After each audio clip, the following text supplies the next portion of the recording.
Hello and welcome to Anandrol. In today's class, we'll check the factors promoting economic development. In the previous class, I explained to you what are all the factors that hinder the economic development.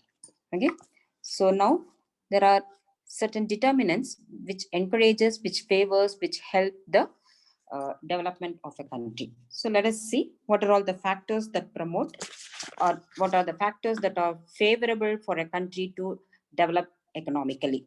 So it is categorized into two parts. The first one is the economic factors favoring development. Economic factors, and another one is the social or non-economic factors. Okay, so economic factors, we have all these are economic factors: capital formation, natural resources,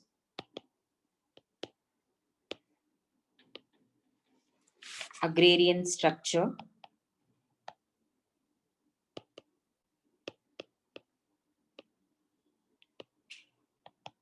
marketable surplus,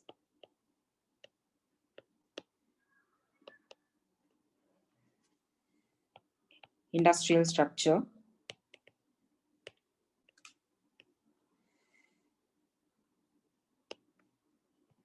structural changes or transition of the economy,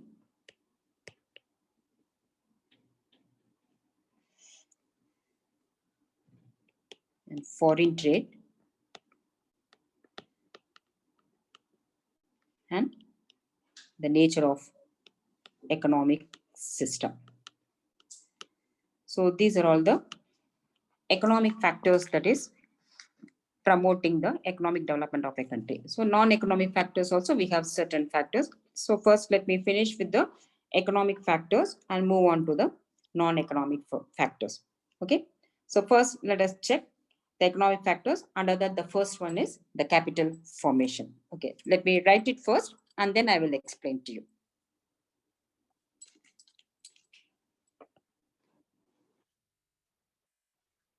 Yes, the first and foremost under this economic factor is the capital formation. So the capital formation, a country should have, there should be a continuous rise in the stock of capital. The other day I mentioned to you what is the meaning of capital formation. It is nothing but the savings and investment. So there, if the country is having the continuous rise in the stock of capital, or in other words, the continuous rise in the savings and investment of a country, this is very, very crucial for the one of the most important ingredient for the economic development of a country. Very crucial for the development. Okay, and apart from this capital formation, there is something called as incremental capital output ratio. So incremental capital output ratio, the full form is incremental capital.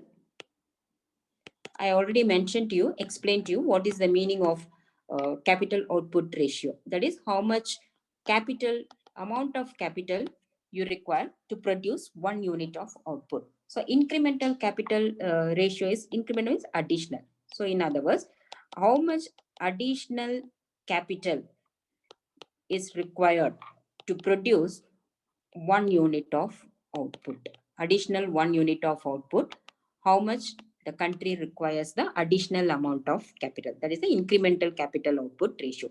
So this incremental capital output ratio should keep on decreasing, or in other words, the amount of capital required by a country to produce extra unit of output should keep on decreasing. Okay, so both the capital formation, year after year, the savings and investment of a country should keep on increasing. See, for example, this year the national income is increasing by let us assume 5%, 6%, or 10%. So for the time being, let us assume the national income of the country is increased by 6%. Out of this 6%, part of this rise in the national income, part of the national income, the country is saving and investing. So let us assume it is saving and investing to the extent of 20% or 25%. So next year, that will those savings and investment will again be used in production for next year. That is capital formation. So next year, the growth rate of national income will increase to maybe 8%, 10%, 11%, or 12%. Or in other words, if the country keeps on increasing the capital formation, that it will have a multiplier effect. The national income will keep on increasing or will keep on multiplying. Okay, so that is the importance of having the capital formation. That is one of the very, very crucial crucial factor for the economic development of any country, which is very much lacking in almost all the underdeveloped countries. So it is not only how much capital the country is saving, how much capital formation the country is having, how the capital is being used by the country. That is explained by the incremental capital output ratio. So if the country is having the proper technological progress, then they will not be wasting the capital. Okay, so over a period of time, to produce 1 unit of output, they might be requiring only lesser and lesser amount of capital. So that is the first factor that is affecting the economic development. Sorry, the first factor that is promoting the economic development or otherwise. The second one, natural resources.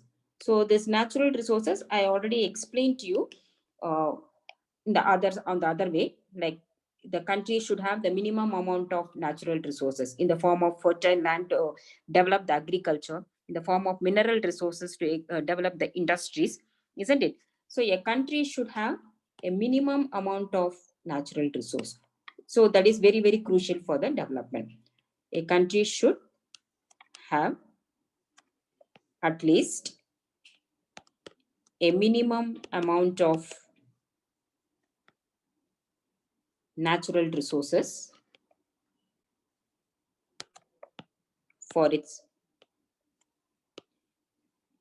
economic development. But having said that, as I already mentioned, it is natural resources. This is a necessary condition, no doubt about it. It is a necessary condition for economic development, but it is not sufficient.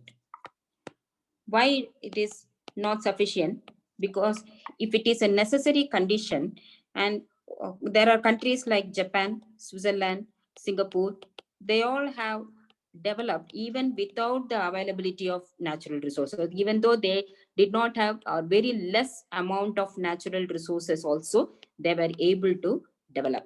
But then countries like Africa, India and all, you know what is happening here, Africa, India.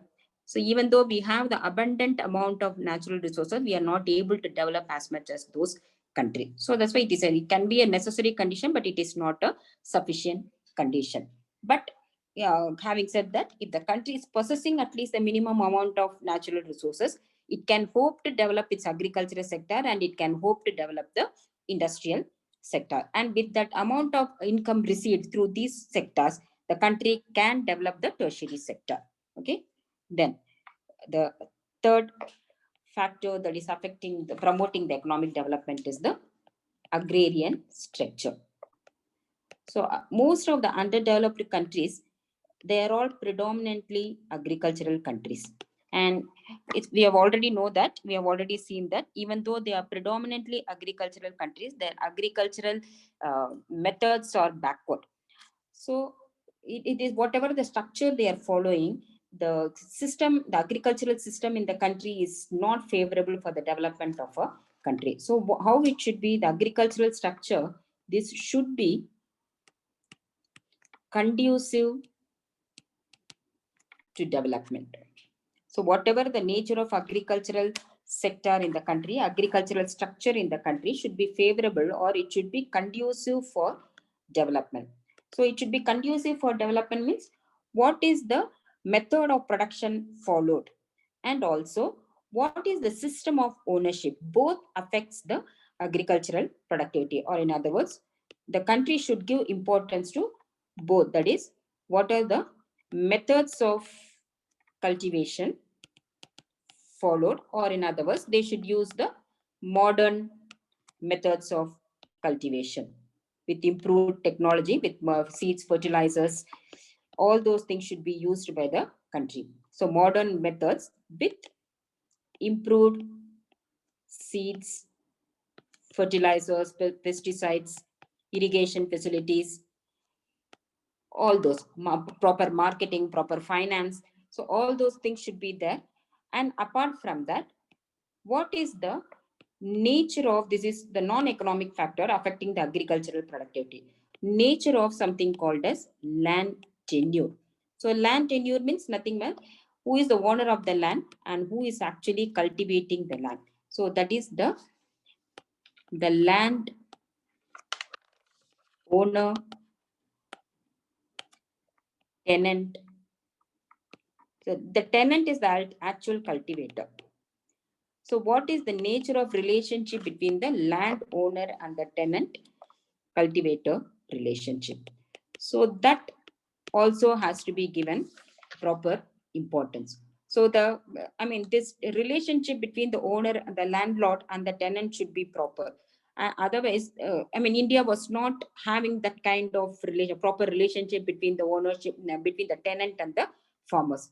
So that actually hindered the progress of agricultural development in our country. So the country should take care that there is a proper relationship. So for that only the government introduced the land reforms. So both the land reforms, this is the institutional reforms in the agricultural sector, and the technological reforms, that is the modern methods of cultivation. For example, Green Revolution. So both the land reforms and technological reforms should be introduced, implemented in the country, which will favor the agricultural development. So it should be implemented in the country to develop the agricultural sector, which in turn promotes the economic development. Because most of the underdeveloped countries, they are depending on agriculture. Okay. Then the next factor that is affecting the economic development or promoting the economic development, there is something called as marketable surplus. This is again concerning only with the agricultural sector. There is something called as marketable surplus in agriculture. The meaning of marketable surplus means surplus, everybody knows the meaning, isn't it? So basically it is understood that there should be surplus in agriculture. So how there will be surplus in agriculture? By only by increasing the agricultural production.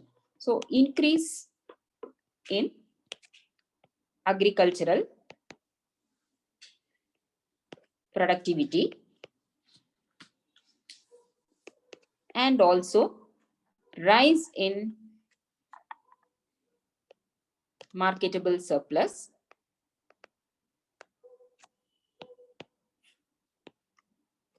from agricultural sector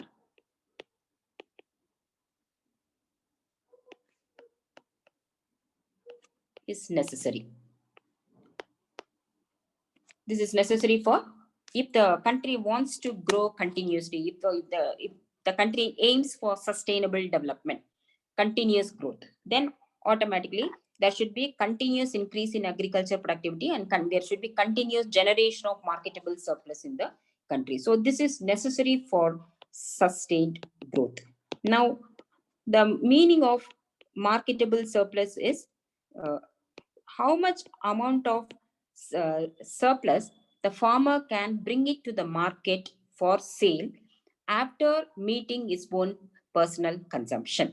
So that is a marketable surplus. So the marketable surplus refers to the potential surplus available with the farmer,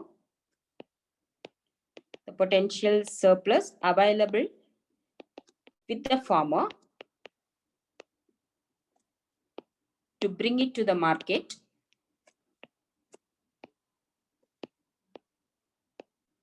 for sale after meeting his personal consumption, because we are mostly talking about the food grains here. So whatever his personal requirement, personal consumption, the leftover should be brought by the farmer to the market for sale. See, there is a difference between, this is the meaning of marketable surplus. So this surplus should keep on increasing. So there is a difference here. There are two terms called the marketed surplus. Marketed surplus is what is actually bringing to the market. So actually, the amount actually brought by the farmer. The amount of food grain, the amount of crops which is actually brought by the farmer for sale in the market. So this is marketed surplus. This is marketable surplus is the amount the farmer should bring. There is a difference. Marketable surplus, the difference is marketable surplus is the amount he should bring for sale. That is the difference. So now the thing is, suppose if the farmer is in need of money, what he will do? He will sacrifice his personal consumption and bring the entire amount to the market. That is also not correct, isn't it? Food grains, he cannot be starving. So because he needs money, his cultivation is produce from the farm, from the land is very, very less, and he needs money. So he's sacrificing his personal consumption and he is bringing the commodity to the market. That is also, that is a marketed surplus. Or sometimes instead of bringing the commodity which he can bring it to the market, what he is doing, he is keeping extra for his own personal consumption, and the remaining only he is bringing to the market. Okay, so let us assume, take for example, if a farmer is cultivating 100 bags of paddy, whatever the farm is having, 100 bags of paddy. So let us assume that for his own personal consumption and everything, he requires 30 bags. 30 bags for his personal consumption. So remaining 70 bags can be brought to the market, isn't it? So this 70 bags happens to be this is marketable surplus. Now, whether he can either bring 70 bags or he can bring only 50 bags.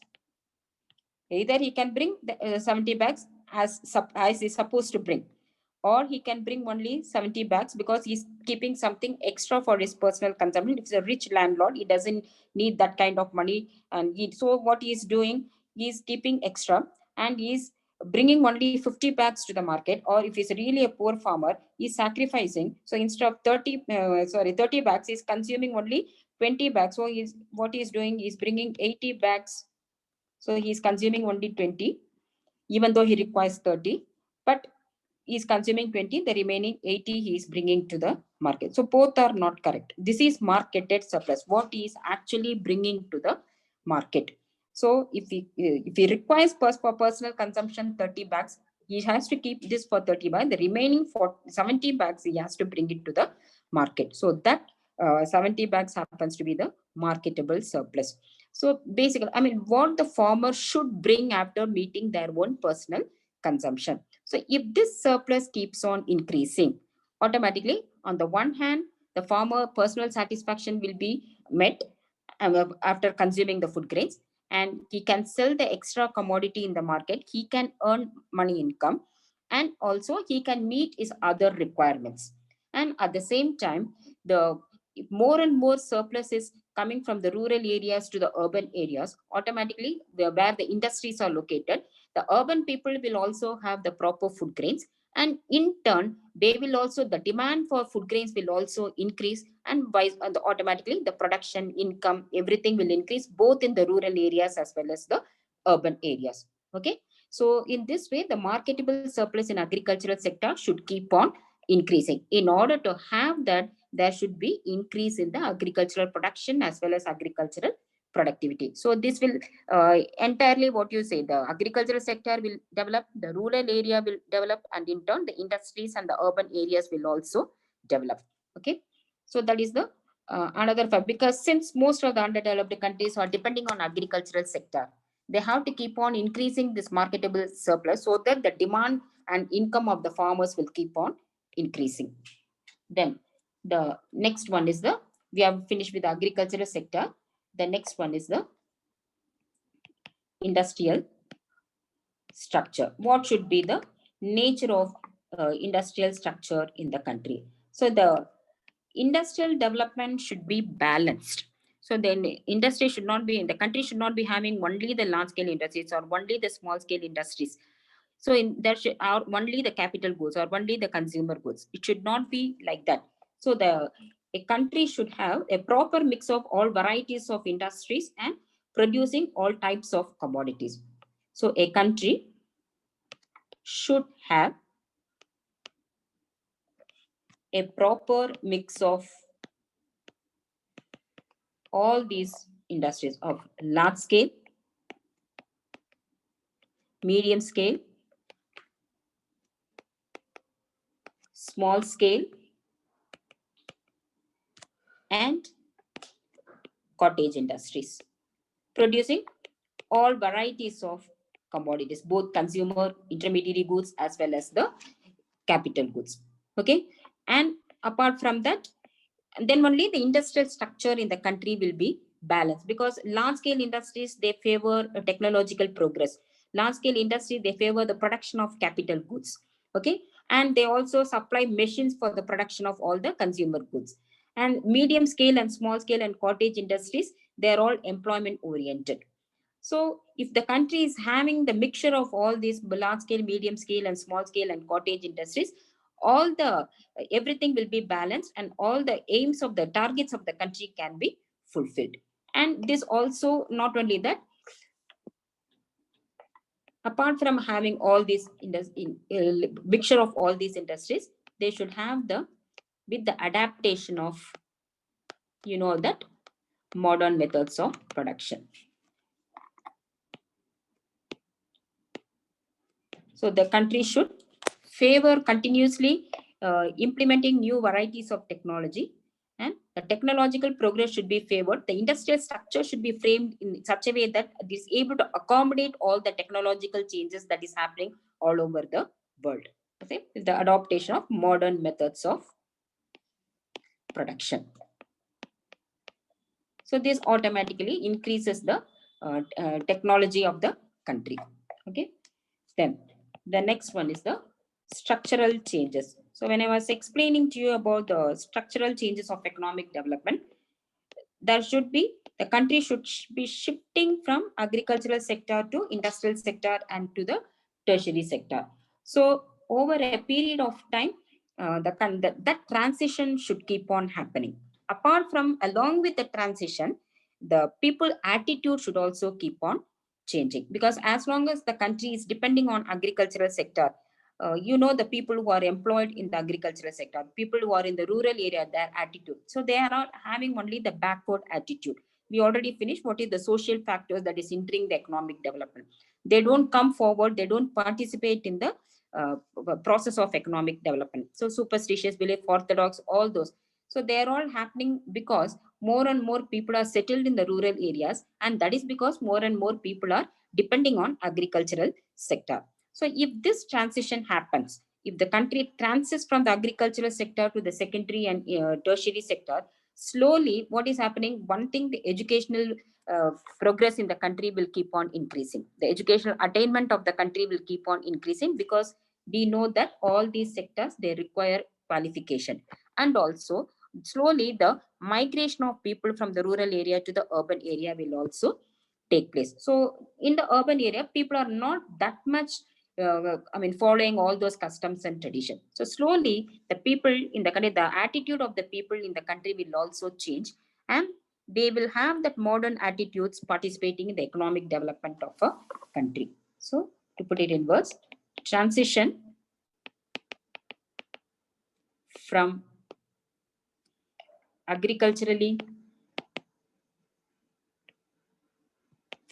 dependent country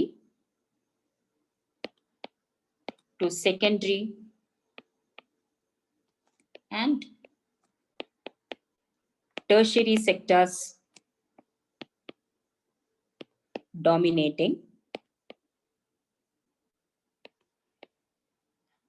country, along with, as I mentioned, along with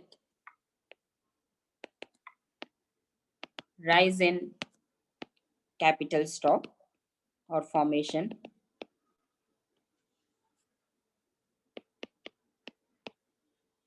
technology, and also the non-institutional factors, and also changes in the social attitudes or behavior of the people. So this will very much favor the progress of the economy. So if this transition happens, automatically the attitudes of the people will also change. Okay. Then the next factor is organization. So organization or the entrepreneur, land, labor, capital, and organization, isn't it? So organization or the entrepreneur in any country you take, the labor force, the percentage of the labor force is more than the percentage of the people who want to establish a business or who want to become an entrepreneur, because entrepreneurial ability that requires a special talent. So only very few people who are willing to undertake that risk, because the entrepreneur is the only person who has who can incur losses also. The laborers, their income is always positive, whether the country is whether the company is functioning well or not, the laborers have to be paid their salaries in due time. But the organizer or the producer is the only person who has to undertake the risk of loss, and it is the whole responsibility of whatever the technical changes, establishing the industry, all those things are falling only on the entrepreneur. So in any country you take, the amount of the number of entrepreneurs in a country is less. But if the country is having a talented pool of entrepreneurs who is willing to undertake all the risk, who is willing to invest in research and development, who is willing to make all those innovations, then definitely that country's progress will be much, much faster than the country in where the percentage of labor force is more than the percentage of entrepreneurs. Okay, so the framework or whatever the institutions in the organizational or the administrational structure of a country should be favoring the uh, more and more entrepreneurs or organization in the country. For example, in India recently, the startups that is being favored, promoted. More and more people are graduating from the colleges and they are starting their own ventures, isn't it? The startup thing is happening in our country. So that is that kind of encouragement should be there, so that more amount of entrepreneurs will be there in a particular country. Okay, so organization or entrepreneurs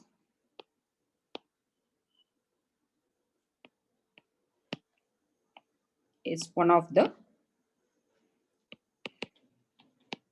important factors of production. We all know that, isn't it? So the entrepreneurial activity requires skill and the ability to undertake risks, which is very less in underdeveloped countries. You see, underdeveloped countries. Okay, so whatever the available institutions in the country should be favoring this entrepreneurial talent. So the necessary institutions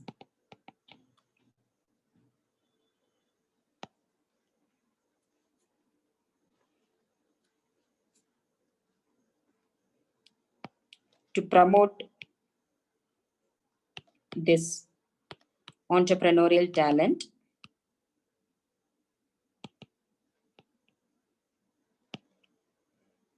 should be there in a country. So if the country is favoring this kind of entrepreneurial talent, that kind of administrative setup, that kind of organizational setup out there in the country, then automatically more and more people will come forward to set up a business, to undertake risk, and automatically, in order to promote their own profit, they will indulge in, they will invest in research and development, they will promote the technological progress. So slowly, the country's progress will improve. Okay, and still there are some more points there, which I will continue with the next class. So if you have any doubts, please mention in the comment box. And if you like this video, please share, subscribe. Okay. Until my next class, take care. Bye-bye.